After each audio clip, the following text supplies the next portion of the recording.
So, Assalamu alaikum all. Welcome to the last session of Six Sigma Yellow Belt training. Today, this is how we will going to proceed. पहले तो जो आफाक साहब जो है ना अपनी प्रेजेंटेशन कंप्लीट करेंगे। आप लोगों को जो भी सवाल हो वो आप पूछ सकते हैं इन बिटवीन। मेरा ख्याल है आप में से एक या दो अपना माइक खोल लें ताकि वो फॉलो कर सके आफाक साहब को। तो बता दीजिए मुझे कौन अपना माइक खोल के उनको फॉलो करेगा। दूसरा ये कि after that we can review some of the questions, और आफाक साहब भी कुछ क्वेश्चंस बताएंगे आप लोगों को। लेकिन जो आपको मैंने बुक भेजी थी लास्ट वीक, अगर उसके में से किसी चीज को आपको समझना है या बात करनी है तो that will be a good time to review those points. Okay, तो ये हमारा आज का स्केड्यूल होगा। आफाक साहब, whenever you are ready, go ahead please. कोई सवाल तो नहीं है किसी को? based on the previous, Go ahead sir. okay, based on the previous presentation, any question, just let me know, okay, please, okay. मुझे बताया नहीं आप लोग से And किसी yeah, में just कौन आप today, फॉलो करेगा आफाक साहब को?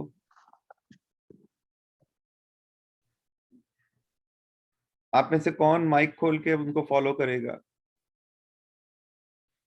सना, ईशा, लाइबा, ओसामा, शानजेक और जो लोग हैं यहाँ पे, कौन कौन आप में से उनको फॉलो करेगा?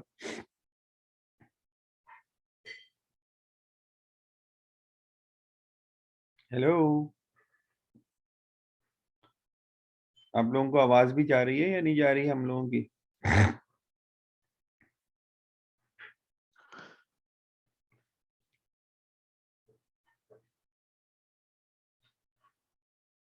अलीशा तो ड्रॉप हो गई है, अलीशा नहीं कर सकती। और कौन कर सकेगा फिर?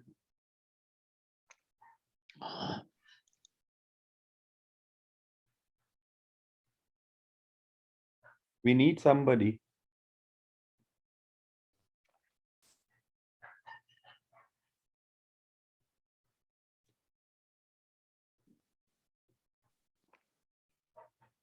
So we need somebody who can follow through. वो अपना माइक खोल के बता दें कि कौन होगा। मोइज आप कर सकते हैं आज as usual?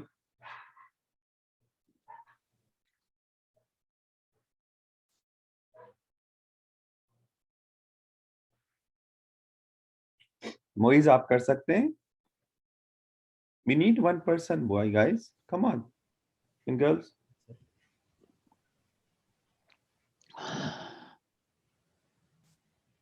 Hello. I think वहाँ से हम सुन ही रहे हैं उनको, मेरा ख्याल सब। नहीं, they are writing on the chat. I'm not sure why they are not opening their mics. Moiz आपका जो माइक है वो अटैच नहीं हुआ हुआ। सर मेरी आवाज आ रही है आपको? ये उसामा है, कौन है? मोहम्मद उस्मान जी। Yes sir. चलो ठीक है, फिर ओसामा करते हैं। ठीक है। मोइज आप और ओसामा कर लें फिर। क्या कह रहे थे ओसामा, आप कुछ कह रहे थे? नहीं सर, मैं ये कह रहा था कि आपकी आवाज आ रही है। तो ये बताएं कि कौन फॉलो करेगा आफाक साहब को आज? उनकी जब वो सवाल करते हैं तो कोई जवाब दे दिया करे उनको। यस सर, मैं कर लूंगा फॉलो। आफाक साहब प्लीज गो अहेड। टाइम हमारे पास लिमिटेड है जी। Based on the previous presentation, I just want any question or any feedback or anything, just let me know, okay. The concept, today's concept is some of the new slides, and then I will go from the start to finish again, so that any question regarding any of the slide we can talk about that one, you know. Like I have some work done during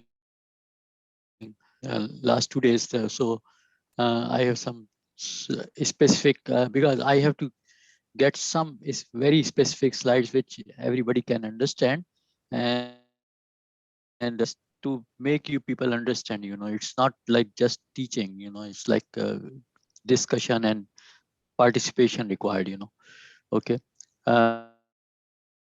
Time, but like this is like lesson learned for us, for all of us, like we should be participating in this type of sessions so that I can enjoy and you can enjoy also. And it is also for myself also, it is kind of learning, when I get the feedback, get the questions. So some maybe I don't dig out and get the information.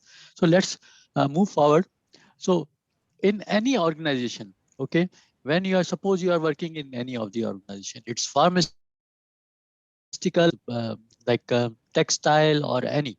So if you are talking about improvement or some Six Sigma project, so project की detail थोड़ी सी we will explain more and more about it, like so project, okay, what we want actually. Suppose there is a high scrap rate. I'm just giving example, high scrap rate. Okay, you want to reduce section, there is a high scrap rate, you want to increase so that there should be low scrap rate. Okay, this is, so what we want low, we want to increase the, like suppose एक machine है, उस पे इतने component खराब निकल रहे हैं कि उसको रिवर्क करना पड़े, तो आप उसको रिवर्क नहीं, तो आप एक टास्क आपके आगे होगा, कोई भी प्रोजेक्ट का होगा, टास्क होगा कि टास्क क्या है, मेरा टास्क क्या है, क्या करना चाहता हूं मैं, ठीक है ना। सो एंड गोल क्या है आपका, आप क्या करना क्या चाहते हैं, और गोल्स जो है ना must be smart. Smart means specific, कि किसी हर एक को समझ में आए कि मेरा गोल ये है, मैं चाहता 50% स्क्रैप कम कर दूं, या मेरी फार्मेसी में मैं पेनाडॉल बन रही है और एस्पिरिन की क्वांटिटी वेरिएट कर रही है, मैं उसको कंट्रोल करना चाहता हूँ, या मेरा डीपीएमओ जो हमने पिछली दफा बात की थी, डीपीएमओ इंक्रीज करना चाहता हूँ। तो आपका स्पेसिफिक होना चाहिए what you want, everybody should know in the organisation what. And उसके बाद सेकंड मेजरेबल होना चाहिए, यानी डेफिनेटली जैसे बात की कि आप स्क्रैप रेट 10% है, आप 5% करना चाहते हैं, तो मेजरेबल हो गया ना, जरूर होना चाहिए, और ऐसा होना चाहिए अटेनेबल। लाइक आप अगर कह देंगे मैं 0% स्क्रैप कर दूंगा, तो आपको मालूम है कि वो पॉसिबल नहीं है, वो अटेनेबल नहीं है, तो वो अटेनेबल होना चाहिए। यानी जिसको ऐसी कोई चीज मावराई या ऐसी चीज नहीं होनी चाहिए जो हम अटेन नहीं कर सके, जो अचीव नहीं कर सके, अचीवेबल हो। सो रिलेवेंट हो, रीजनेबल हो एंड रिजल्ट ओरिएंटेड हो, यानी रिलेवेंट भी हो, किसी चीज से रिलेवेंट, अनरिलेवेंट चीज तो आप नहीं करेंगे ना। यानी अगर आप स्क्रैप रेट प्रूव करना चाहते हैं तो एक पर्टिकुलर मशीन पे करना चाहते हैं, एक पर्टिकुलर सेक्शन में करना चाहते हैं, तो उस सेक्शन से रिलेवेंट हो। फर्ज कीजिए आप वेल्डिंग स्क्रैप हो रहा है और आप स्टैंपिंग पे, या आप कर रहे हैं प्रेस लाइन पे, तो वो रिलेवेंट नहीं हुआ ना। रिलेवेंट वेल्डिंग स्क्रैप है तो वेल्डिंग पे करेंगे ना काम, तो रिलेवेंट होना चाहिए, रीजनेबल होना चाहिए, वी कैन अचीव, रिजल्ट होने चाहिए और टाइमली। ये नहीं कि आप कहेंगे 6 साल में मैं करूंगा, नहीं, एक स्पेसिफिक टाइम होना चाहिए जो आप फिजिबल हो, ठीक है ना। तो स्मार्ट इस चीज को fix, measurable, attainable, relevant and timely. So ये स्मार्ट प्रोजेक्ट का, प्रोजेक्ट कोई भी प्रोजेक्ट लेंगे आप, में कोई भी प्रोजेक्ट लेंगे आप, तो वो भी इसी तरह होना चाहिए। आप लोग प्रोजेक्ट करते होंगे डिफरेंट किस्म के, I don't know what type, but like this is the concept, can be everywhere, okay, understand.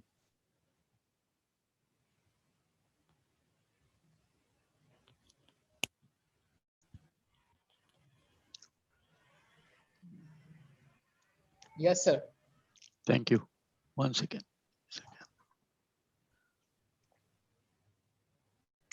सो उसमें हमें जो भी प्रोजेक्ट हम करते हैं, सो उसमें हमारे पास एफिशिएंट यूज ऑफ जो भी उनकी यूटिलाइजेशन, उनकी स्टाफ की टेक्नोलॉजी, एवरीथिंग, उसकी यूटिलाइजेशन, क्वालिटी और सारी चीजें उसकी यूटिलाइजेशन होनी चाहिए। एफिशिएंट सारी चीजों को आप प्रॉपर यूटिलाइज करें और इस टीम वर्क के साथ चलेंगे, ठीक है ना। इफेक्टिवनेस क्या होना चाहिए?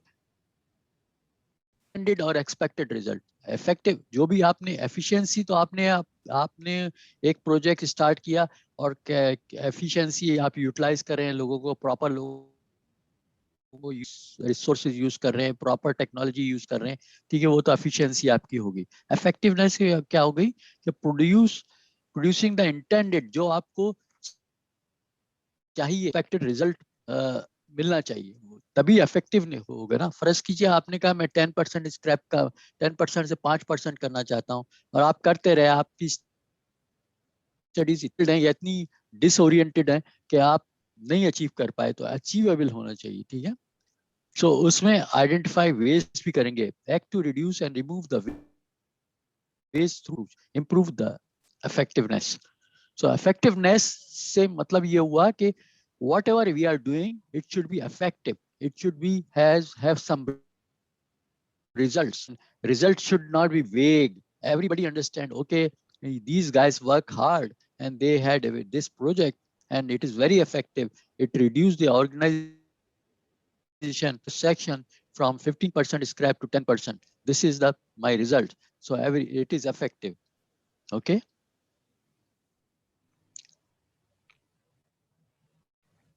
टीपीएम पहले बात कर चुके हैं, अब आगे चलते हैं, इसको मैं दोबारा जब आऊंगा, जब अगेन एक्सप्लेन करूंगा।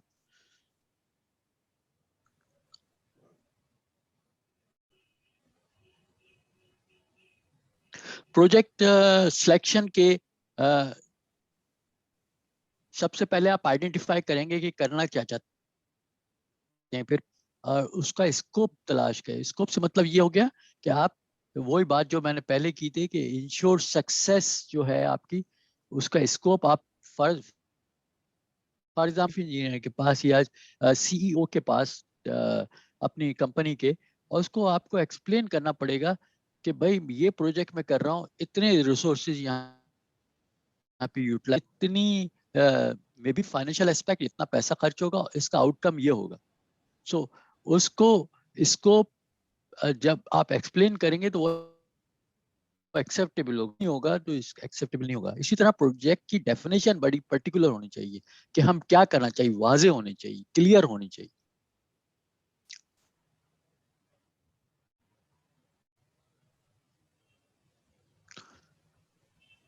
Why project fails?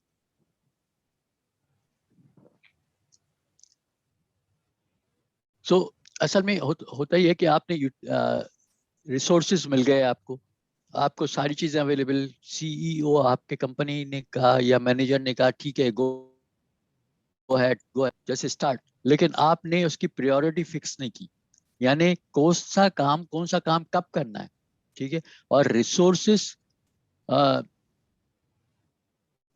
के पास या तो रिसोर्सेज नहीं है, या रिसोर्सेज हैं तो इसकी प्रायोरिटी आपने फिक्स की है, या फिर अनक्लियर विजन ऑफ सक्सेस, आप क्या चाहते हैं लोगों को पता ही नहीं, लोग इंटरेस्ट नहीं लेंगे ना। अगर आपने 10 पे रखे या 5 आदमी रखे, तो जब तक उनको विजन नहीं क्लियर होगा उनका कि क्या करना चाहते हैं, तो वो इतना इंटरेस्ट नहीं लेंगे, रिसोर्सेज प्रॉपरली यूटिलाइज नहीं होंगे, या स्पॉन्सर आपको वो नहीं कर रहा, पॉजिटिव अप्रोच नहीं है, एंड टीम डिसिप्लिन नहीं है, तो ये सारी चीजें प्रोजेक्ट फेल हो। इसको अवॉइड करने के लिए स्किल के साथ आपको टीम को सिलेक्ट करना पड़ेगा, आपको आइडेंटिफाई करना पड़ेगा प्रोजेक्ट क्या करना चाहते हैं, डेफिनेशन, और उसकी एंड रिजल्ट क्या होगा, कितना प्रॉफिट होगा, क्या फायदा होगा, और कितने टाइम में होगा। ये सारी चीजें क्लियर होनी चाहिए, अदरवाइज ये नहीं होगी तो कई प्रोजेक्ट होते हैं जो फेल हो जाते हैं, कामयाब नहीं होते, ठीक है ना। तो प्रोजेक्ट पे आप डेफिनेटली आप अपना टाइम कंज्यूम करते हैं, टीम का टाइम कंज्यूम करते हैं, रिसोर्सेज का टाइम यूज, कंपनी का खर्चा होता है। ये सारी चीजें आपको पहले से प्लान करनी पड़ेंगी कि ये प्लान होगा, ये टीम मेंबर होंगे, ये सिलेक्शन क्राइटेरिया होगा, ये हम इसकी प्रायोरिटाइज करना पड़ेगा, ये स्टेप्स कि पहले हम एनालाइज करेंगे, फिर क्या करेंगे, फिर क्या करेंगे, सारे स्टेप्स आपको क्लियर करने पड़ेंगे, ठीक है। अदरवाइज प्रोजेक्ट के चांसेस हैं कि वो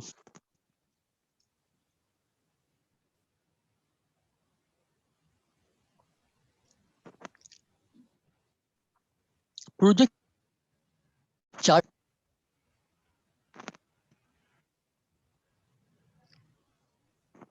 ये एक चार्टर वही चीज है जो मैं पहले बात कर चुका हूँ, serves as a contract of expectations between the project champion and the Six Sigma team. So एक तो प्रोजेक्ट के जब भी आप प्रोजेक्ट बनाते हैं तो उसका एक चैंपियन जरूर होना चाहिए, जो लीडर या चैंपियन, ठीक है, वो चैंपियन कहलाएगा, बाकी टीम मेंबर कहलाएंगे, ठीक है। तो वो तो उसमें ये होता है कि प्रोजेक्ट चैंपियन को तो पता है कि मैंने क्या, वही चीजें सिक्स सिग्मा टीम को वाजे होना चाहिए, हर एक को वाजे होना चाहिए कि क्या करना है, ठीक है ना, क्या करना चाहते हैं। चार्टर क्या है, record is known and plan about A selected project including, क्या क्या करना चाहते हैं, उसमें क्या डिफाइन होगा प्रोजेक्ट चार्टर में, कि चार्टर से मींस अ प्लान है, ये काइंड ऑफ प्लान है, what you want to do, this is the initial steps. तो उसमें आप रिकॉर्ड करेंगे क्या करना चाहते हैं, क्या चीज नोन है, क्या चीज नॉट नोन है, और आपको उसको डिफाइन करना पड़ेगा, उसकी क्या क्या चीजें उसमें हैं प्रोजेक्ट चार्टर में। Statement of the problem is clear, in clear, concise and measurable terms. जो पहले की थी कि स्टेटमेंट प्रॉब्लम क्या है वो वाजे होने चाहिए, वेरी स्पेसिफिक होने चाहिए, वेरी वेरी क्लियर होना चाहिए, कंसाइज होना चाहिए, एंड उसको कर सके।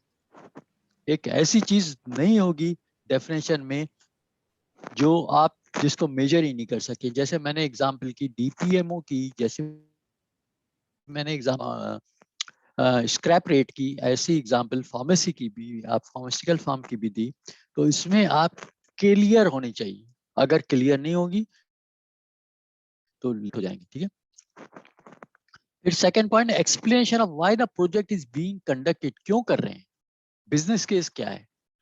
भाई आप यही बताएंगे कि 10% स्क्रैप से 5% पे चले जाएंगे तो कंपनी को इतना फायदा होगा, इतने वर्थ अमाउंट फायदा होगा। तो इसको ये गोल आपका डिफाइन होना चाहिए, desire results in measurable terms के, हर हर स्टेप पे आपके रिजल्ट्स क्या होने चाहिए। ये हमारे 15 दिन बाद हमारे, ये 20 दिन बाद हमारे ये रिजल्ट होने चाहिए, ठीक है। तो हमारा टारगेट है 2 महीने में इसको कंप्लीट करेंगे, तो एंड ये होना चाहिए। प्रोजेक्ट स्कोप की डेफिनेशन हो चाहिए, प्रोजेक्ट प्लानिंग माइलस्टोन से मींस कब कब कब होगा, कब खत्म होगा, क्या कब शुरू करेंगे, कब खत्म होगा। रोल्स एंड रिस्पॉन्सिबिलिटी, हर एक टीम मेंबर की रोल्स एंड रिस्पॉन्सिबिलिटी के। पर्सन तुम जाओगे डेटा कलेक्ट करोगे, बी पर्सन तुम मॉनिटर करोगे प्रोसेस को, सी पर्सन तुम मेंटेनेंस वालों से कांटेक्ट करोगे, इस टाइप का होगा, ठीक है।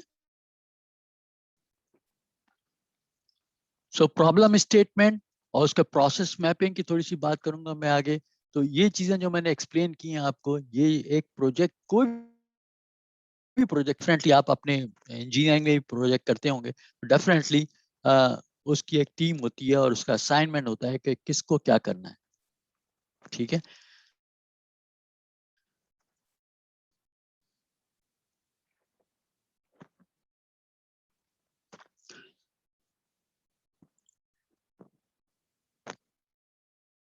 सबसे पहले भी बात कर चुके हैं, इन addition to identify the customer directly impacted by the problem, the project team must also be able to quantify this impact solving the problem. So definitely team को पता होना चाहिए कि उसका उस प्रॉब्लम को हम कैसे सॉल्व करेंगे और क्वांटिफाई कैसे करेंगे उसको। जैसे मैंने बताया था 5th स्टेप कम करना है तो उसको क्वांटिफाई करना पड़ेगा, टीम मेंबर को पता होना चाहिए। एज ए विज, तो इसमें जो हमने बात की थी वो वही रिपीटेड है, the project worth doing, why we are doing the project. अगर नहीं करेंगे तो क्या होगा, ये भी सवाल करेंगे आप। कोई मेंबर आपसे पूछता अगर मैं भी ये प्रोजेक्ट नहीं करूंगा तो क्या होगा, तो ठीक है, आप जैसे मैंने एग्जांपल दी, मैं स्क्रैप 10% से 5% करना चाहता हूँ, definitely it is saving to cost, and अगर मैं नहीं करूंगा तो ये स्क्रैप बढ़ भी सकता है। ठीक है, what activities are higher and equal priority. So आपको एक्टिविटीज डिफाइन करनी पड़ेगी, which activity is first, second, third and which has the priority. Okay, and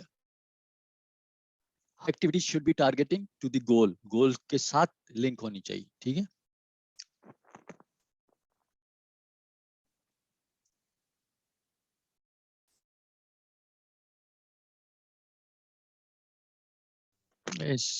same repeated.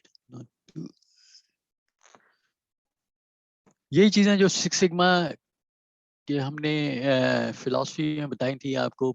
कोई भी प्रोजेक्ट आप स्टार्ट करेंगे, आप देखिए ये एक टाइम लाइन है।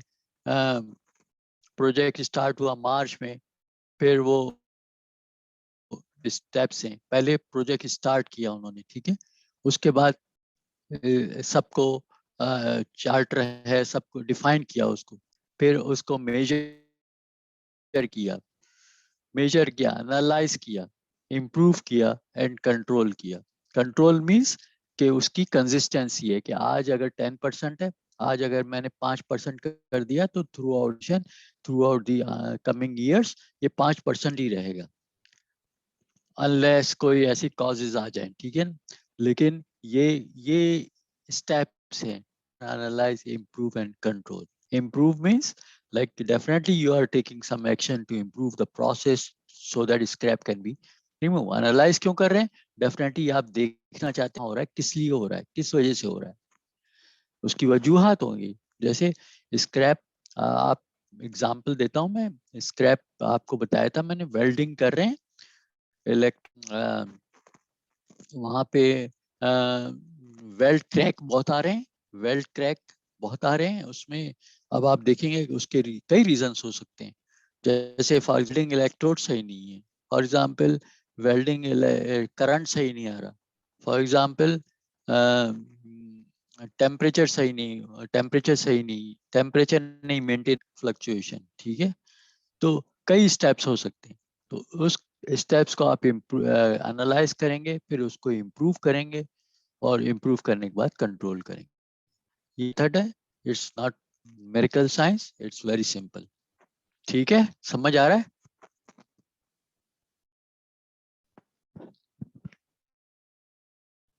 Asama, yes sir. Any question? No sir, अब तक तो चैट्स में कोई क्वेश्चन नहीं आया।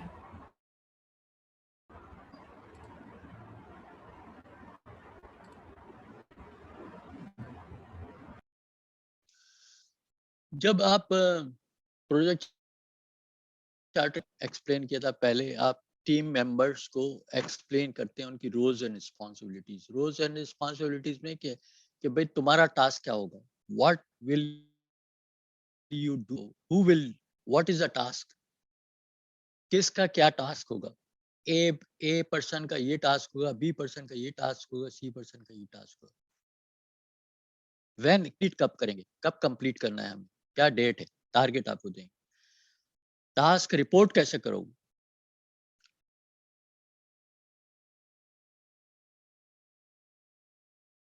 और जो प्रोडक्ट प्रोसेस है और उसके रिजल्ट की वजह से क्या रिवीजन होगा, वहां पे क्या हो जाएगा। ये सारी चीजें प्रोजेक्ट होना चाहिए, उनका टास्क पता होना चाहिए, उनकी रिस्पॉन्सिबिलिटी पता होना चाहिए, उनको ये पता होना चाहिए ये काम आप इस डेट तक करना चाहिए, वरना there is a failure chances, fail हो जाएगा। अगर कोई भी मैम अपने टाइम पे नहीं करेगा, definitely this results in failure of the project. So this is very important in even if the Six Sigma को भी आप अप्रोच वही है, लेकिन ये अप्रोच वेरी कॉमन है। जो भी प्रोजेक्ट करते हैं जिंदगी में, जो भी प्रोजेक्ट करते हैं, आपको एक टीम मेंबर की जरूरत होती है और उसकी रिस्पॉन्सिबिलिटी असाइन करनी पड़ती है और उसको कंट्रोल करना पड़ता है कि कौन कब करेगा। ये प्रोजेक्ट चैंपियन की जिम्मेदारी होती है।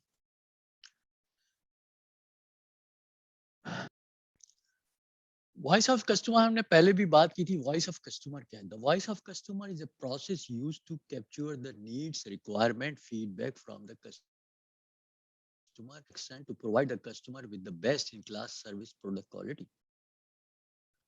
तो वॉइस ऑफ कस्टमर, कस्टमर क्या है? जैसे फॉर एग्जाम्पल मैंने आपको दी थी, नाइकी का कस्टमर क्या चाहता है कि मेरा शूज जो कंफर्टेबल हो, मैं जॉगिंग कर रहा हूँ तो मेरा शूज जो है मुझे कोई प्रॉब्लम ना हो. तो ये उसकी रिक्वायरमेंट है. ठीक है, कलर भी रिक्वायरमेंट हो सकती है. तो वॉइस ऑफ कस्टमर क्या है कि वो अपनी नीड्स, उसकी नीड्स आपको पता होनी चाहिए कि क्या है, कस्टमर क्या मांगता है, क्या चाहता है. ठीक है ना. इंटरनल कस्टमर और एक्सटर्नल कस्टमर की हमने बात की थी कि इंटरनल कस्टमर एक 10 ऑपरेशन है. एक ऑपरेशन से दूसरे ऑपरेशन में जब चीज जाती है तो डेफिनेटली पहला ऑपरेशन कंप्लीट होना चाहिए ताकि सेकंड ऑपरेशन भी कंप्लीट हो सके. ऑपरेशन में कोई क्वालिटी इशू नहीं आना चाहिए ताकि सेकंड ऑपरेशन सही चल सके. तो सेकंड ऑपरेशन फर्स्ट ऑपरेशन के लिए कस्टमर हो गया, इंटरनल कस्टमर हो गया. इसी तरह शिप, जब आप किसी प्रोडक्ट को, तो definitely everything is taken care of it complete. अगर फॉर एग्जांपल नाइकी का शूज आप शिप कर रहे हैं, आप डेफिनेटली ये नहीं, इसके बगैर तो कस्टमर नहीं लेगा ना. तो शिपमेंट इंटरनल कस्टमर हो गया, शिपमेंट पॉइंट, क्योंकि वो ये चेक कर रहा है कि मेरा शू जो बन के आ रहा है उसमें लेसेस है या नहीं. तो इंटरनल कस्टमर कौन हो गया? शिपमेंट डिपार्टमेंट हो गया. एक्सटर्नल कस्टमर कौन हो गया? जो खरीद रहा है, जो बाई कर रहा है. ठीक है. So voice of customer is important. Voice of customer means what you want. अगर आप फॉर एग्जांपल पिज्जा हट जाते हैं तो पिज्जा हट आपकी रिक्वायरमेंट है कि आप, अगर आपको कोई uncooked pizza they they, you don't want it. You want cooked pizza and with whatever ingredient you want, whatever on the pizza. So this is like this is your voice. I want my pizza like veggie pizza or meat pizza or whatever pizza I want. You expect the same thing. This is your voice. What you want. समझ में आ रही है बात? नहीं? Yes sir, आ रही है. कितने लोग हैं हमारे अटेंडेंस में?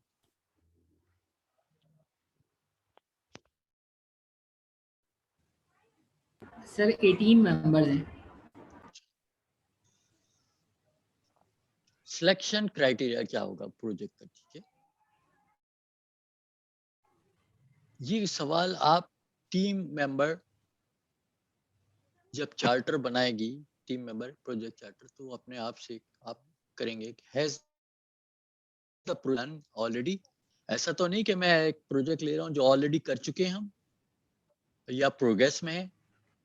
डुप्लीकेशन नहीं होना चाहिए. जो फॉर एग्जांपल एक टीम ने और पता चला ये प्रोजेक्ट हो चुका है, फेलियर हो चुका है या पास हो चुका है या दूसरा प्रोजेक्ट ऑन गोइंग है, तो डेफिनेटली इसकी नीड नहीं है. इस लाइक फीजिबल नहीं होगा. ठीक है, फीजिबल नहीं. कॉस्ट, हर प्रोजेक्ट पे कॉस्ट खर्च होती है. मैं ठीक है. So is there any pre determined solution? हाँ, एक चीज और होनी चाहिए कि आपका जो सोल्यूशन है को प्री डिटरमाइंड नहीं है या नहीं. क्या क्या आप सोल्यूशन चाहते हैं इस प्रोजेक्ट के? सोल्यूशन क्या चाहते हैं प्रोजेक्ट गोल्स के लिए? प्री डिटरमाइन हो. ठीक है. Does the project conflict with other project? ऐसा तो नहीं कॉन्फ्लिक्टिंग एक्टिविटीज चल रही हो कि एक प्रोजेक्ट हो रहा है दूसरा प्रोजेक्ट में कॉन्फ्लिक्ट हो रहा हो, इंटरफियर हो रहा हो. तो ये अब एक मशीन पे आप दो काम कर रहे हैं और एक दूसरे डिस्टर्ब हो रहे हैं कि वो भी डेटा मांग रहा है, वो भी डेटा मांग रहा है, प्रोडक्शन हेल्ड अप हो गई. तो इस तरह कॉन्फ्लिक्टिंग नहीं होना चाहिए. और प्रोजेक्ट की हाई प्रोबेबिलिटी ऑफ सक्सेस होनी चाहिए. प्रोजेक्ट फेल भी हो सकता है, कुछ चांसेस ऐसे भी हो सकते हैं कि जरूरी नहीं कि आपका प्रोजेक्ट कामयाब हो. कोशिश, आपकी एफर्ट्स तो सिंसियर हैं, लेकिन अगर उसमें हाई प्रोबेबिलिटी ऑफ सक्सेस होना चाहिए. ऐसा प्रोजेक्ट नहीं उठाएंगे आप ये नहीं कहेंगे कि मैं वही बात मैंने की देखिए 0% वो हो नहीं सकता ना, तो ऐसा उसकी प्रोबेबिलिटी कम है सक्सेस की। ऐसा प्रोजेक्ट लेंगे जिसकी प्रोबेबिलिटी हाई हो। अगर आप 10% से 5% कंस्टेंडेबल है, वो अचीवेबल है, तो वो प्रोबेबिलिटी ऑफ सक्सेस हाई है। लेकिन 0% की बात करते हैं तो 0% इज नॉट पॉसिबल, उसकी प्रोबेबिलिटी लो है। ये फोर्थ पॉइंट में डिस्कस कर रहा हूँ। Fifth is linkage aligned to goals the business. हमेशा प्रोजेक्ट जो लिंक होना चाहिए, जो उससे गोल क्या चाहता है, हमेशा गोल आपके टीम के पास होना चाहिए कि ये मेरा गोल है। Does the cost reduction opportunity meet the goal of cost reduction? जो है, जो कॉस्ट रिड्यूस कर रहे हैं, डेफिनेटली वो रिलेट करेगी आपके प्रोजेक्ट के बिजनेस से, ठीक है। Has the project been properly scoped? उसको उसका scope and everybody know, can starting and end points of the project defined? क्या हमने इसका स्टार्ट पॉइंट कब स्टार्ट करेंगे? हम स्टार्ट करेंगे जून 1 में सपोज, एंड एंड सपोज हम कहते हैं दिसंबर में करेंगे, तो एंड पॉइंट भी है और स्टार्ट पॉइंट भी है, ठीक है। Does the champion have fun fact of the process? Champion के पास ये कंट्रोल होना चाहिए कि वो आप कोई चीज इंप्लीमेंट करना चाहें तो कर सकें, तो क्योंकि वो उसके पास अथॉरिटी होनी चाहिए। फर्ज की ये ऑथराइज ही नहीं है तो उस प्रोजेक्ट का कोई फायदा नहीं। कोई एक्शन आप लेना चाहें, कोई इंप्रूवमेंट करना चाहें तो उसका फायदा नहीं है। आर मैट्रिक्स अवेलेबल और could be at low cost? जो भी मैट्रिक्स आप डेवलप करेंगे उसकी लो कॉस्ट पे डेवलप करेंगे कि ये चीजें हम चाहते हैं। इस डेटा कलेक्टेड, डेटा कलेक्शन होना चाहिए, is a good measurement system good होना चाहिए। As resources available and support this project? Resources सारे अवेलेबल होते हैं जैसे पहले कहा गया था। Can you define the defects in the process? आप define the defects in the process, वही जो प्रोजेक्ट की बात हुई कि आपको पता होना चाहिए क्या डिफेक्ट हो रहे हैं, क्या करना चाह रहे हैं। ये चेक,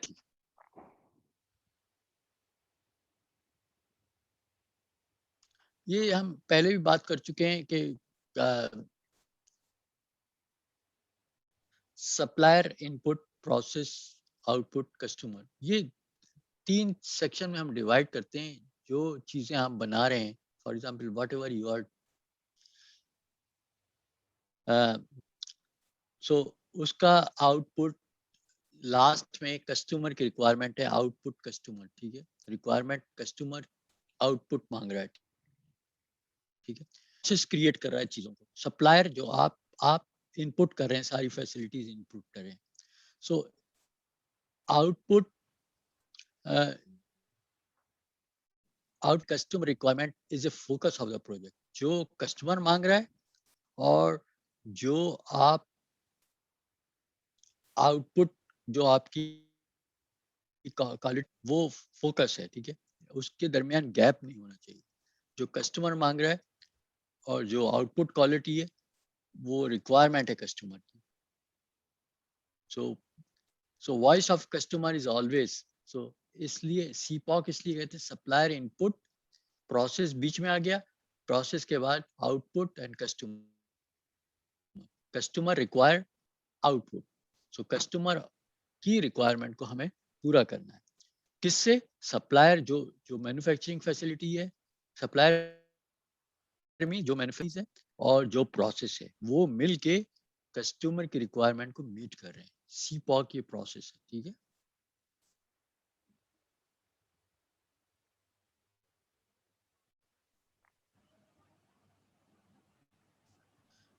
ये एक प्रोसेस मैपिंग, हर प्रोसेस की आप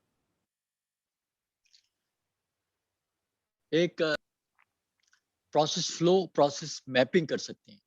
और प्रोसेस मैपिंग क्या होती है? Detail steps in the process. एक एग्जांपल यहाँ पे दी है, at work, receive order, create orders 100 per lot, pull raw material to production paperwork, set up milling machine एक एग्जांपल दी उन्होंने, सेटअप मिल चैम्फर, डीबर, इंस्पेक्ट, सेटअप ड्रिल, ये सारे एक एग्जाम्पल है। इसको जरा से गौर से देखिए, किसी चीज का पे पर्टिकुलर प्रोसेस की मैं बात नहीं कर रहा, लेकिन यहाँ एक चीज आपको एग्जाम्पल दी है सिर्फ, कि हर चीज का एक प्रोसेस फ्लो है। एवरी प्रोसेस, टेक्सटाइल हो,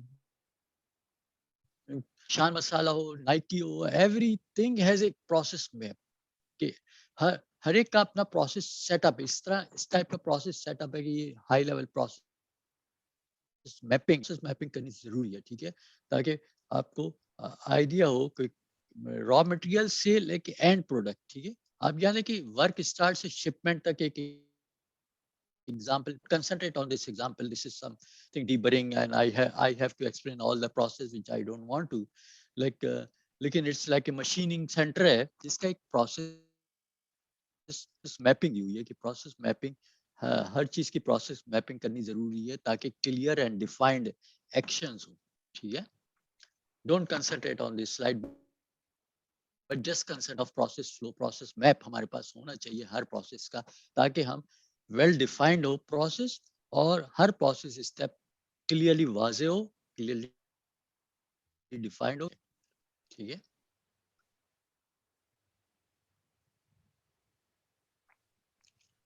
ये एक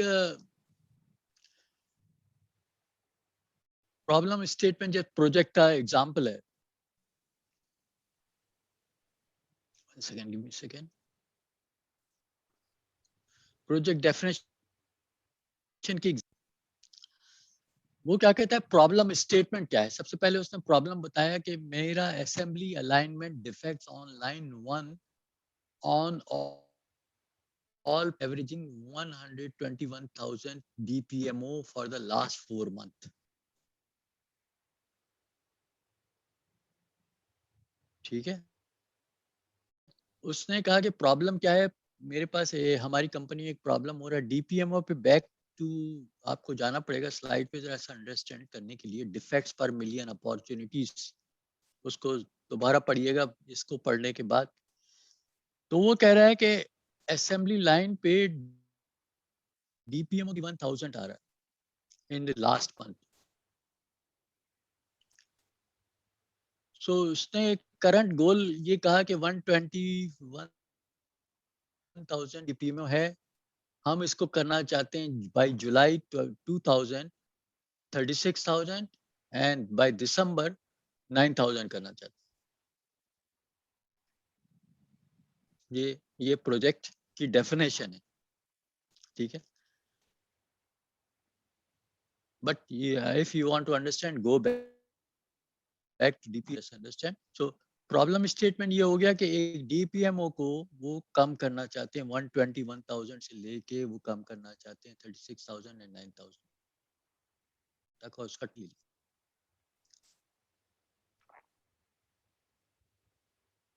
ठीक है। Alignment measure in inches, matric क्या है उसकी। प्रॉब्लम क्या था एक्चुअली, अलाइन एक प्रॉब्लम है, 1 second.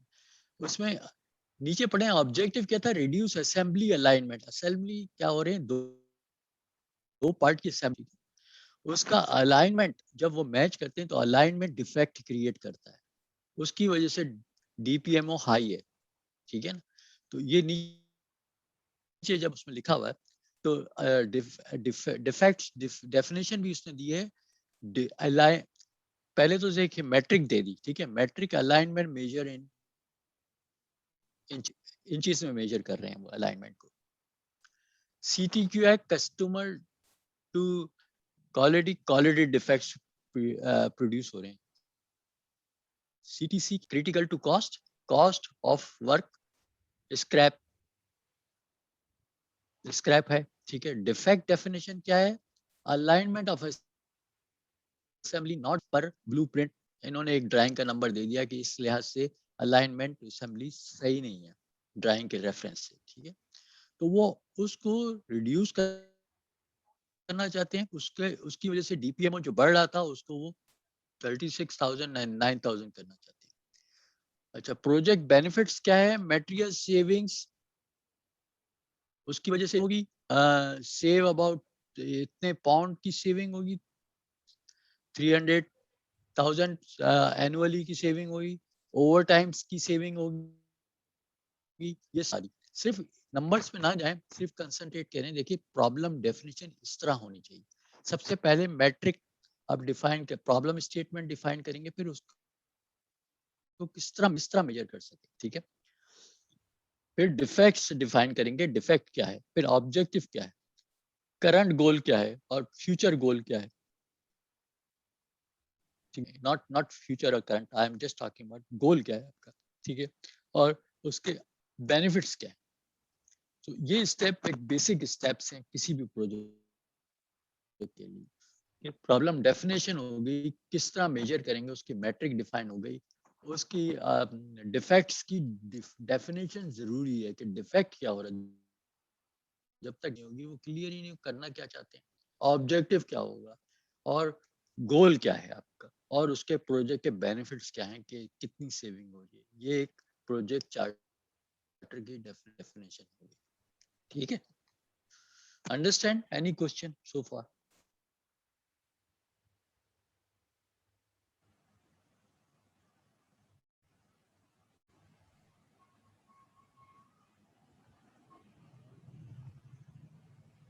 Any question?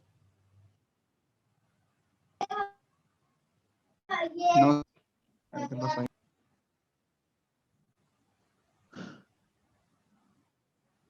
Even this is very general methodology to solve the problem, you know, like we know about it, we have gone through kind of slides. Everybody understand, define the problem, validate inspection, observe the process. की ये है कि जब तक आप process को observe नहीं करेंगे ना, तो उसमें उस वक्त तक बात ही समझ में नहीं आएगी। तो process observation is very important. The time we just jump into the conclusion and we don't know the process, so it is unfortunate situation. So we have to go in details of the process, what the process is happening, why it is happening. So ठीक है, और उसके special causes क्या है। एक तो normal causes होंगी, और स्पेशल कॉजेज ये मशीन का कोई ब्रेकडाउन हो रहा है, या टूल टूट रहा है, या मटेरियल सही नहीं है, ये स्पेशल कॉजेज हैं। Validate the process, identify likely causes of variation, identify influent parameter, जो पैरामीटर इन्फ्लुएंस कर रहे हैं। वेल ये सारी चीजें आपको, ये स्टेप्स हैं problem solving method. Problem solving की हमारी एक अलग क्लास है, अलग प्रेजेंटेशन, उस पे काफी डिटेल्स में है, लेकिन I don't want to go at this stage. This is the general concept I am just giving you guys, you know, you have to understand. Okay,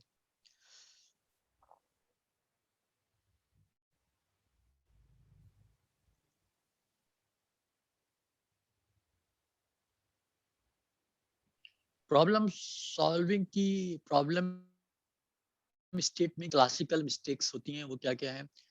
indicator is wrongly defined और non measurable. कोई चीज आपने define कर दी कि भाई scrap हो रहा है, कितना हो रहा है भाई, नोबडी नोज। स्क्रैप हो रहा है आज, स्क्रैप 15% है, कितने दिन से, नोबडी नोज। किस शिफ्ट में हो रहा है, नाइट शिफ्ट में होता है, डे शिफ्ट में होता है, कब होता है, नोबडी। एस्पिरिन की क्वांटिटी पैनाडोल में वेरी कर रही है, कितनी वेरी कर रही है, प्रोड्यूस करते हो तो कितनी वेरिएशन आती है, कितनी टैबलेट्स में वेरिएशन आती है, nobody knows.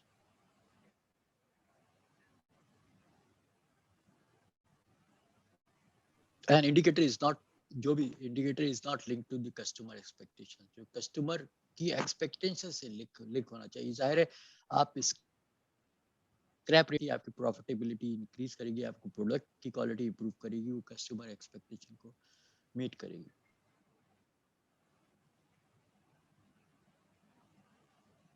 Procession is not precise, very precise होनी चाहिए, जैसे मैंने पहले ही बताया कि कितने इतना हो रहा है, इतना इतना डिफेक्ट है। The source of data and measurement are not known. इसी तरह बाज़ दफा ये होता है कि आपको पता ही नहीं किस तरह मेजर करेंगे। कस्टमर स्पेसिफिकेशन, कस्टमर जो चाहता है वो इसते ही नहीं है आपको। प्रॉब्लम स्टेट, आपको ऑलरेडी आप स्टेटमेंट पे ही अटके हुए हैं, आगे आपको पता ही नहीं। Problem state, mind set, clear definition किसी चीज की नहीं, कितना स्क्रैप हो रहा है, क्या हो रहा है, किस मेजरेबल नहीं है कोई चीज।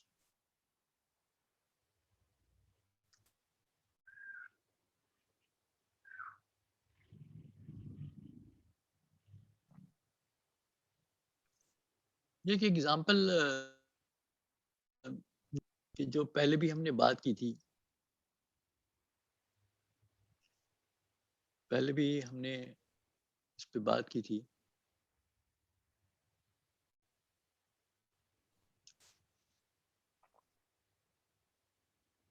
स्ट्रीम मैपिंग का क्या फायदा होता है जब हम मैपिंग करते हैं? एक जनरल एग्जांपल है, आप एक हॉस्पिटल में कोई गया है वहां पे, और उसको कोई लैब में एक्सरे या कोई टेस्ट या कुछ कराना है।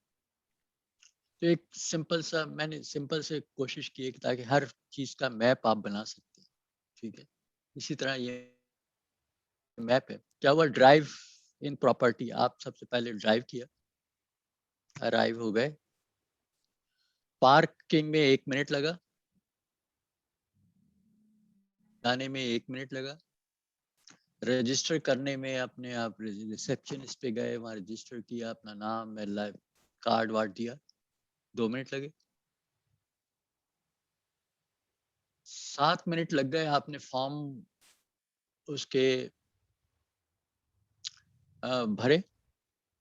12 मिनट लग गए, लॉबी में वेट कर रहे हैं आप। 5 मिनट में आपने वो चेंज किया, अपना गाउन पहनेंगे, वो जो भी एक्सरे की रिक्वायरमेंट होगी, टॉप्ड अप किया, उसको बांधा, उसमें 7 मिनट लग गए। डिजिटल एग्जाम में 10-12 मिनट्स लगे। जो एग्जाम किया उसने एक्सरे अल्ट्रासाउंड, 10-12 मिनट लगे। 5 मिनट आपने दोबारा चेंज किए, चेकआउट में 3 मिनट लगे, building 1 minute, walk back to car 1 minute, drive property. This is the kind of process map हो गया। हर चीज का प्रोसेस मैप। आप एग्जाम्पल, मकसद ये है कि यहाँ क्योंकि हम I don't know who belongs to what manufacturing, so this is manufacturing का भी बना सकते हैं आप, किसी चीज स्ट्रीम मैप बना सकते हैं। यहाँ बताने का मकसद ये है। दूसरा ये है कि आप इसमें ये भी एनालाइज कर सकते हैं कि कहाँ कहाँ वेस्ट हो रहा है। देखिए 3 रेड है जहां आप 12 मिनट लॉबी में वेट कर रहे हैं, this is kind of waste.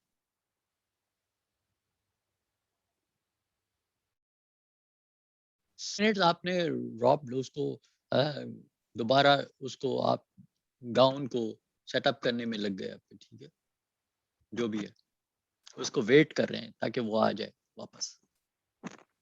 और सो ये दो, इसी तरह एग्जाम्पल देने का मकसद ये है कि हर प्रोसेस को आप विजुलाइज करें, हर प्रोसेस के स्टेप्स को विजुलाइज करें। एक प्रोसेस हो रहा है वहां स्पेक, एक प्रोसेस हुआ, उसने वेल्डिंग की, उसमें क्वालिटी इंस्पेक्टर आके चेक करेगा पार्ट, 10 मिनट उसने लगा दिए वहां। एक एग्जांपल दे रहा हूँ, ठीक। तो वो काइंड ऑफ वेस्ट हो गया। ये स्लाइड बताने का मकसद ये है कि किसी भी प्रोसेस मैप करके उसकी जितनी डिटेल करेंगे, जितनी डिटेल प्रोसेस मैपिंग करेंगे, आप उसमें वेरिएशन का अंदाजा लगाएंगे। जब तक मैपिंग नहीं करेंगे आपको अंदाजा ही नहीं होगा। ये सिर्फ बताने का मकसद है कि ये देखिए कि किसी भी प्रोसेस हो, फार्मास्यूटिकल हो, चॉकलेट मैन्युफैक्चरिंग हो, नाइकी हो, you name it, every process के लिए बहुत एसेंशियल है, बेसिक नीड्स है कि हम प्रोसेस मैपिंग करें ताकि हमें पता चले किस किस स्टेप को हम कंट्रोल कर सकते हैं, इम्प्रूव कर सकते हैं, प्रोसेस इम्प्रूव कर सकते हैं. This is the basic concept I want to give. Any process.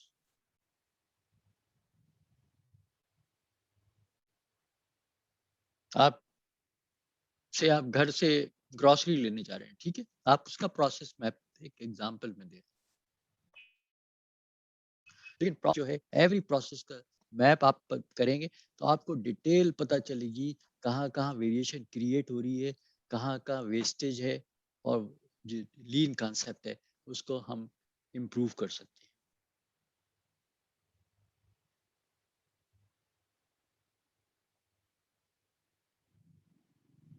Take example of नाइकोप. They have improved a lot, लेकिन बस still there are chance improvement, you know. So every industries, चाहे वो non technical हो, technical हो, भी हो, उसमें आप प्रोसेस मैपिंग करने के बाद आप बता सकते हैं कि ये वेस्ट है जो हम इम्प्रूव कर सकते हैं.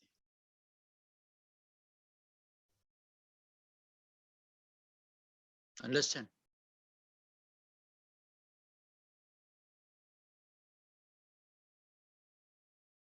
अंडरस्टैंड?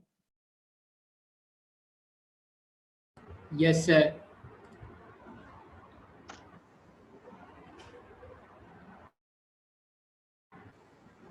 बात जब जब हम प्रोसेस ऑलवेज प्रोसेस के साथ, process is like crying baby,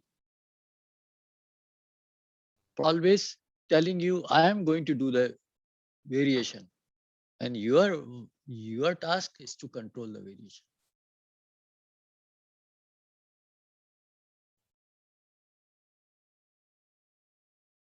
ठीक है, समझ आया? Yes, sir. 2 मिनट होल्ड कीजिएगा please. Hello, yes Mike, hi.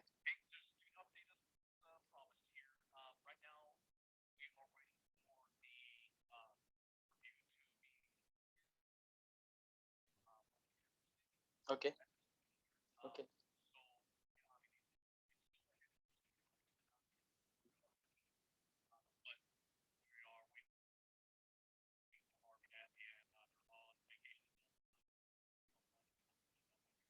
Okay,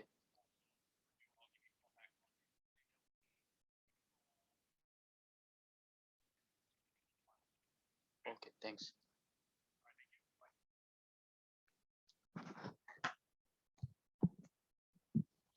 Yes. So this was a concept. Anything, any clarification required?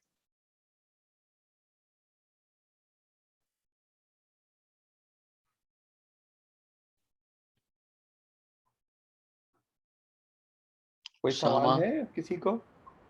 No, sir. तो मैं सवालात करना शुरू करूं फिर? हाँ, करें. नहीं, इन लोगों से करूंगा, आपसे थोड़ी करूंगा. नहीं, I want to go back to each slide. We can repeat if any question. So हाँ, मैंने इन लोगों से कहा तो है कि अपने माइक ऑन कर लें. हाँ, सब ऑन कर लें ताकि क्विकली. लास्ट टाइम मैंने कुछ सवालात डाले थे उसके ऊपर. हाँ, अभी दें आप 1-2 सवाल अगर हैं तो. अच्छा, आपकी इजाजत है तो मैं फिर देता हूँ 2-3 सवालात अभी. हाँ, 1 मिनट रुकें जरा. आप 10 सवाल दें ताकि मैं चाय और बना लूँ. चलें, सही है. आप चाय बनाएं, मैं जरा इन लोगों से बात कर लूँ थोड़ी सी. हाँ, तो चंद सवाल, जैसे हर स्लाइड सिर्फ ये, जैसे they have to concentrate on the slides little bit. हर सवाल स्लाइड में छुपा हुआ है, ठीक है, आंसर है उसका, ठीक है ना, kind of if they understand they can easily answer. और कुछ दिस अ सवाल काइंड ऑफ जो होंगे अंडरस्टैंड. वो डायरेक्टली आपको वो जो बुक है उसके के थ्रू मिलेंगे, लेकिन आपके पास इतना टाइम नहीं होगा कि आप जो हो वो बुक को रेफर कर सकें या उसमें से सर्च कर सकें या इसमें से सर्च कर सकें. ये हार्डली आपको एक क्वेश्चन करने के लिए अराउंड 22 to 24 सेकंड्स मिलेंगे. तो ये इतना नहीं होता कि आप उसमें इधर-उधर देख सकें. और तो दिस इज़ वेरी इम्पोर्टेंट कि आप किस तरीके से उसको वो कर रहे हैं. अच्छा, data sciences, one of the thing that you need to understand that in data sciences, if you want to flourish, you need to be very, very good in statistics. Okay, whether you want to learn it for data analytics or a basic analysis, or you want to move into data science area with the जो आजकल हम pythons वगैरह use करके और इस तरह के जो आर को यूज करके जो हम एनालिसिस कर रहे हैं, इन तमाम चीज़ों के पीछे इवन मशीन लर्निंग कह लें, आर्टिफिशियल इंटेलिजेंस कह लें, हर एक के पीछे अगर डेटा है तो स्टैटिस्टिक्स होगी. So if you want to flourish in this area, you have to have a very good knowledge on statistics. जितना पढ़ सकते हैं स्टैटिस्टिक्स के बारे में उतना ही पढ़ें. आफाक साहब, कुछ आपको लास्ट वर्ड्स कहने हैं? Last word is we try to cover as much as we could have done, you know, like लेकिन आप लोगों का अगर कोई पे जैसे स्टैट्स की बात हो रही है, दूसरी काफ़ी चीज़ें इसमें कवर नहीं हो सकती थी इतने टाइम में. We try to give you the concept. Yellow bag का मकसद ये होता है कि आपको कंसेप्ट दिया जाए, बेसिक कंसेप्ट होना चाहिए. वो हमने कोशिश की है आपको देने की, लेकिन मेरा मकसद ये था कि एक समझ में आए चीज़ इम्पोर्टेंट है. सिर्फ क्लास में पढ़ाना इज लाइक इज नॉट, अगर आप अंडरस्टैंड कर रहे हैं तो ठीक है, वैल्यू एडेड है, otherwise it is not value added. तो कीप इट अप. और अगर कोई क्वेश्चन है तो डायरेक्टली आप पूछ सकते हैं, और मिनी टैब में भी कोई प्रॉब्लम हो आप लोगों को कभी, और स्टैट्स में वो भी पूछ सकते हैं. So we tried whatever we would have done. अगर कोई चीज़ रह गई हो तो आप बताइएगा और give us your feedback. Okay, thanks. हाँ, फीडबैक जरूर दीजिएगा, डीएम कर दिएगा मुझे, डायरेक्ट मैसेज कर दीजिएगा. और कि क्या मिस हो गया आपसे या क्या हमने मिस कर दिया और हमें नेक्स्ट टाइम उसका ख्याल रखना चाहिए. और जितना इसलिए कि ये कोई कोई कोई वो तो नहीं है कि परफेक्ट टीचरिंग तो नहीं होती हम में से किसी के पास भी, लेकिन वी ट्राई कि हाउ टू इम्प्रूव. तो वो इम्प्रूव उसी वक्त होगा जब हमको एरर्स पता चलेंगे अपने, वरना हमारा भी प्रोसेस जो है वो भी इम्प्रूव नहीं होगा. समझ में आ रही होगी आपको बात कि टीचिंग भी एक प्रोसेस सर है, ये अगर हम इसको इम्प्रूव नहीं करेंगे तो कभी भी नहीं सीख सकते. हाँ रोमेश से बेटा. सर आप ये सेशन जो है वो आप अपलोड कर देंगे लास्ट वाला, क्योंकि मेरा लास्ट टाइम में बहुत हाँ हो गया, कनेक्टिविटी इशू आ रहा लास्ट था. वाला तो हो अच्छा गया. हो गया है, हम्म, सही. और उसके ऊपर स्लाइड्स अब मैंने कल उसमें देखिएगा अपने ग्रुप के अंदर मैंने उसको डाल दिया. ये वाला भी मैं नमाज पढ़ने जा रहा हूँ अभी, तो जुम्मे की नमाज के बाद इंशाल्लाह इसको भी डाल देंगे, आज वाले चलें, को भी. सही है. अब अच्छा, आप लोग मुझे एक बार बताइए कि आपस में कंसल्ट करने के बाद कि when do you want to have your exam. Exam जो होगा वो इसी तरह से होगा जैसे आप देख रहे हैं इस वक्त, क्या कहते हैं इसको हम लोग, जूम के ऊपर.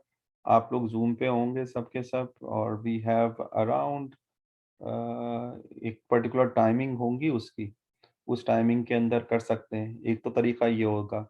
दूसरा तरीका ये हो सकता है कि हम आपको ये एक पर्टिकुलर टाइम के लिए वो चैनल ओपन कर देंगे उसमें आप जाएं, अपना क्रेडेंशियल डालेंगे अब अपने, तो आपको फिर एक्सेसिबिलिटी मिल जाएगी उसके टेस्ट देने की। टेस्ट देंगे आप, कंप्लीट करके जैसे ही बाहर आएंगे उसी वक्त वो आपको बता देगा कि आप पास हुए हैं या फेल हुए हैं। और अगर आप पास हो जाएंगे तो थोड़ी देर ही देर के अंदर आपका जो सर्टिफिकेट है वो आपके ईमेल जो भी आपने डाला होगा उसके थ्रू आपको मिल जाएगा, तो आपको उसकी भी रुकने की ज़रूरत नहीं होगी। तो आप सिर्फ मुझे ये बता दीजिए कि इन 2 मेथड में से कौन-सा मेथड आप यूज़ करना चाहते हैं? चाहूँ तो मैं इस तरह जैसे ज़ूम पे हूँ, मैं विदिन दैट आवर ज़ूम पे हूँ, अगर आपको कोई सवाल होगा तो आप कर सकते हैं मुझसे।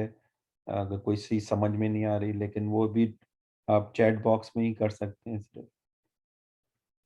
दूसरा तरीका ये होगा कि भई आपका अपना टाइम है, मैं आपको बता दूँगा कि ये इस डे को इस वक़्त से लेकर इस वक़्त तक ओपन है। तो लेट्स से हमने कहा कि वो संडे को फ्रॉम संडे मिडनाइट से मंडे की मिडनाइट तक, यानी कि 24 आवर्स के लिए ओपन हो गया। अब है तो टोटल ओपनिंग तो पूरे दिन की है, लेकिन आपको जब आप जैसे ही आपने ऑन किया सिस्टम को, अब वो सिस्टम एक पर्टिकुलर टाइम के लिए खुला गया आपके लिए, और उस particular time let's say 45 minutes के लिए खुला। उस 45 मिनट्स में ही आपको वो कंप्लीट करना है सब कुछ, और उसके अलावा आपके पास टाइम नहीं होगा। Once you lose that chance, you done, there is no going back to that. तो ये 2 मेथड्स हैं, आप लोग आपस में पहले डिस्कस कर लें कौन से वाला ज़ूम वाला करना है या आपको अपने तौर पे एक टाइम लेके करना है। दूसरी चीज़ आपको जो डिसाइड करनी है, तो ये तो हो गया पहला जो हो गया काम कि मेथड डिफाइन करेंगे, आप कौन से वाले मेथड से देना चाहेंगे एग्ज़ाम। दूसरा जो चीज़ आप करेंगे वो ये है कि किस दिन रखा जाए एग्ज़ाम। तो आप लोग आपस में डिस्कस करके बता दें। डिस्कस करने का मैं तरीका बताता हूँ कि एक एक चैट बॉक्स, एक व्हाट्सएप का ग्रुप बना लें आपस में, और उस पे ही सब आदमी, ये सब लोग एक जगह बैठ के पहले डिसाइड कर लें, और फिर मुझे एक आदमी कोई भी डिसाइड करके बता दे कि भाई ये हमने डिसाइड किया है। So am I clear what I am trying to pass on? Yes, sir. तो आपस में आप लोग फैसला कर लें, जितनी जल्दी कर लें। अगर आप चाह रहे हैं कि हाँ, आप रमज़ान के अंदर ही फारिग हो जाएँ ईद से पहले, तो we can do that. But do let me know, at least give me a week, because in order for us to कि जो मेरे को अपनी मिसेस से कहना पड़ेगा, इसलिए कि उन्हीं की कंपनी अपना पोर्टल देगी आप लोगों को यूटिलाइज करने के लिए एग्ज़ाम के लिए, और वही कंपनी जो होगी वो आपको सर्टिफिकेट देगी पास होने के ऊपर।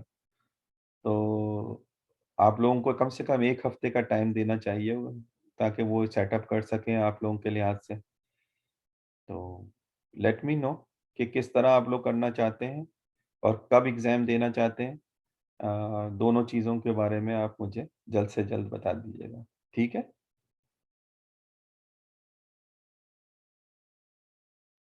Are we Okay. Clear? Yes, sir. अच्छा भाई, आफाक साहब, Yes, sir. On behalf of all our students sir, बहुत-बहुत शुक्रिया आपका कि Always आपने welcome. इतना टाइम हमारे साथ लगाया, स्टूडेंट्स के साथ लगाया। आई नो कि आप कितने बिज़ी हैं, और उसमें भी आपने इतना देर सारा टाइम दिया हम लोगों को। I really appreciate that. बहुत शुक्रिया। It's आई होप हमारे स्टूडेंट भी my इसको pleasure. अप्रिशिएट कर रहे होंगे कि आफाक साहब ने इतना टाइम दिया आप लोगों को। थैंक And यू आफाक साहब। thank you. Anytime. चलें, ठीक है फिर इंशाल्लाह। आप लोग मुझे फिर अपने डिसीजन से आगाह करिएगा। अंटिल देन, अल्लाह हाफ़िज़। La- अल्लाह हाफ़िज़।